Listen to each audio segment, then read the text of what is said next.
चलिए देखिए, आज हम आप लोग के सामने जो है, ठीक है, आर्टिकल्स का पार्ट 2 लेकर आए हैं, जिसमें कल हम लोग जो है पोजीशन ऑफ आर्टिकल पढ़ चुके थे। आज हम लोग जो है वो पढ़ेंगे यूज ऑफ ए और एन के बारे में। ठीक है, इसमें सबसे पहला रूल्स जो कहता है यूज ऑफ ए और एन में कि ए और एन का प्रयोग जो है कुछ खास परहेज के साथ होता है बाबू। अगर कहीं पर सेंटेंस में कुछ आपका खास जो है वाक्यखंड का इस्तेमाल हो, फ्रेज का इस्तेमाल हो, तब हम किसका इस्तेमाल करेंगे? ए और एन का प्रयोग करते हैं। ठीक है, इसमें एग्जांपल आपको दिया गया है ए टीम ऑफ, जिसमें आपका ए जो है आर्टिकल है और टीम ऑफ यहाँ पर पूरा को जो है वो आपका फ्रेज का काम कर रहा है। यहाँ पर लिखा हुआ है क्राउड ऑफ, ठीक है, जिसमें आपका ए जो है वो आपका आर्टिकल है और क्राउड ऑफ यहां से यहां तक पूरा का पूरा क्या है? फ्रेज है। ठीक है, तो पहला रूल्स हमारा कहता है यूज ऑफ ए और एन का कि यदि कोई सेंटेंस में कुछ खास फ्रेज आ जाए, कुछ खास जो है वाक्यखंड का इस्तेमाल हो, तब हम उसके जगह पर किसका इस्तेमाल करेंगे? आर्टिकल ए और एन का, वो भी फ्रेज के पहले। सेकेंड रूल्स कहता है कि ए का प्रयोग संख्या और मात्रा का बोध कराने में किया है। ठीक है, कहीं पर अगर सेंटेंस में जो है नंबर और क्वांटिटी का बोध होगा, तब हम लोग जो है आर्टिकल ए का प्रयोग करेंगे। ठीक है, एग्जाम्पल ग्रुप में दिया गया है a number of, a lot of, a great number of, a large number of. ठीक है, तो याद रखना क्या कि यदि जो है सेंटेंस में नंबर और क्वांटिटी का बोध कराना रहेगा, तब हम लोग जो है आर्टिकल ए का इस्तेमाल करते हैं। थर्ड रूल्स कहता है कि ए या एन का प्रयोग वन के अर्थ में किया जाता है, एक के अर्थ में। यदि कहीं पर सेंटेंस में हमको एक का बोध कराना रहेगा, तब हम लोग जो है आर्टिकल ए और एन का उपयोग करेंगे। जैसे एग्जांपल आपको दिया गया है Mukesh has a dog, Mukesh के पास एक डॉग है। विनय हैज एन एप्पल, विनय के पास एक एप्पल है। तो कहीं पर आपका सेंटेंस में एक का बोध कराना रहेगा, एक के लिए, तब हम लोग आर्टिकल ए और एन का इस्तेमाल करेंगे। रूल्स नंबर 4 कहता है कि ए और एन का प्रयोग एनी के अर्थ में किया था, कोई के अर्थ में। यदि सेंटेंस में एनी का बोध हो जाए, कोई आ जाए, तब हम लोग आर्टिकल जो है ए और एन का इस्तेमाल करेंगे।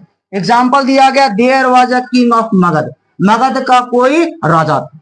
ठीक है, तो ये हमारा रूल्स था 4 गो, जिसमें हमने सबसे पहला रूल्स पढ़ा कि ए और एन का प्रयोग कुछ खास फ्रेज के साथ होता है। दूसरा नंबर रूल्स में बताया क्या कि ए का प्रयोग सेंटेंस में नंबर और क्वांटिटी बताने में किया जाता है। थर्ड रूल्स में कहा क्या कि ए और एन का प्रयोग सेंटेंस में वन के अर्थ में किया जाता है।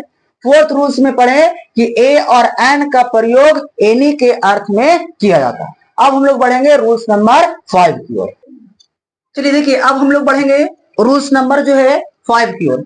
हमारा रूल्स नंबर 5 कहता है कि ए या एन का प्रयोग ईच या एवरी और पर के अर्थ में होता है। कहीं पर अगर सेंटेंस में आपका जो है ईच लिखा रहे, एवरी आ जाए या तो फिर पर का इस्तेमाल हो, तब हम लोग जो है सेंटेंस में आर्टिकल किसका इस्तेमाल करते हैं? ए और एन का करते हैं।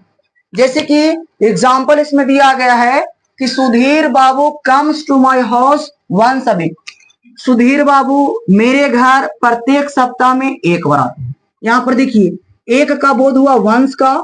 ठीक है, तो हमारा आर्टिकल किसका इस्तेमाल होगा? ए और एन का इस्तेमाल होगा।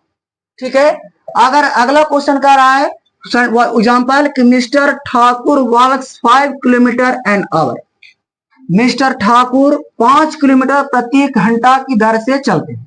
यहाँ पर दर का बोध हुआ है, प्रति का, तो कहीं पर अगर प्रति का बोध हो जाए या तो फिर ईच का बोध हो जाए या तो प्रत्येक का बोध हो जाए, तब उसमें आर्टिकल इस्तेमाल जो करते हैं ए और एन का करते हैं। अब देखिए रूल्स नंबर 6 क्या कहता है। रूल्स नंबर 6 कहता है कि यदि जो है सेंटेंस में ऑन के अर्थ के बोध हो जाए, कहीं पर आपका जो ऑन आ जाए, जैसे कि टेबल पर, बेड पर, चेयर पर, तब हम लोग उस समय इस्तेमाल करते हैं ए आर्टिकल का। एग्जाम्पल दिया गया he found her a bed, उसे बिस्तर पर पाया गया। ठीक है, तो कहीं पर अगर ऑन का बोध हो जाए, ऑन के अर्थ में, तब हम लोग आर्टिकल केवल जो इस्तेमाल करेंगे वो ए का करेंगे। अगला रूल्स कहता है कि यदि किसी सेंटेंस में, ठीक है, ऑल के अर्थ में, यदि कहीं पर जो है ए और एन का प्रयोग तब करेंगे जब सेंटेंस में किसका बोध होगा? ऑल का बोध होगा। तब हम लोग उस जगह पर आर्टिकल जो इस्तेमाल करेंगे ए और एन का करेंगे। जैसे कह रहे हैं एक dog has a short tail, कह रहा है कि कुत्ता को एक छोटी पूंछ है। यहाँ पर ए डॉग जो बोध कराया है वो किसके लिए? सभी कुत्तों के लिए। सभी कुत्तों के पूंछ जो होते हैं वो छोटे होते हैं। यदि सेंटेंस में ऑल का बोध हो जाए तब हम लोग आर्टिकल जो लगाते हैं वो ए और एन लगाते हैं। यदि सेंटेंस में ऑन का बोध हो जाए, अर्थ आ जाए ऑन, तब हम लोग जो है वाक में जो है आर्टिकल इस्तेमाल करेंगे वो ए इस्तेमाल करेंगे। यदि ईच और एवरी और पर के अर्थ में हम लोग आर्टिकल जो लगाते हैं वो ए और एन लगाते हैं। यहां तक आप लोग जो है पूरा स्क्रीनशॉट ले लीजिए।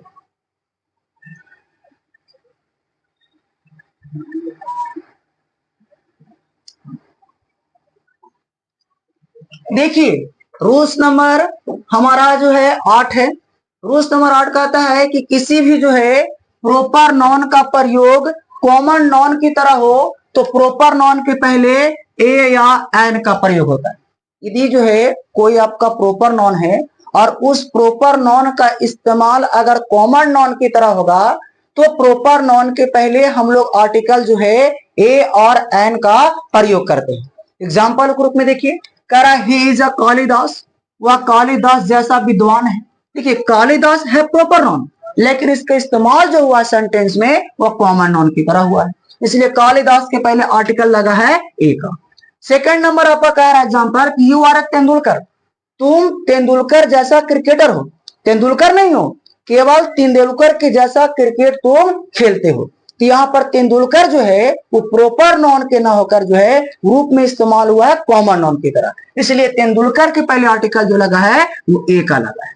तो रूल्स नंबर 8 हमारा कहता है कि यदि किसी सेंटेंस में, ठीक है, कोई प्रॉपर नॉन का उपयोग कॉमन नॉन की तरह हो तो उसके पहले ए या एन आर्टिकल का उपयोग होता है। अब देखिए रूल्स नंबर 9 कह रहा है कि मोस्ट का प्रयोग भेरी बहुत के अर्थ में हो। यदि कहीं पर सेंटेंस में मोस्ट आ जाए और उस समय मोस्ट का अर्थ जो है वो बहुत का अर्थ दे, जैसे बहुत सुंदर, बहुत रोचक, बहुत आरामदायक, बहुत आनंददायक, तो उस समय मोस्ट के पहले जो है आपका उपयोग जो होगा आर्टिकल वो ए का उपयोग होगा। ठीक है, याद रखिएगा। यदि सेंटेंस में मोस्ट का प्रयोग बहुत के अर्थ में हो तो उस समय मोस्ट के पहले आर्टिकल ए का प्रयोग होता है। एग्जाम्पल लिखा हुआ है he is a most handsome boy, वह बहुत सुंदर है। तो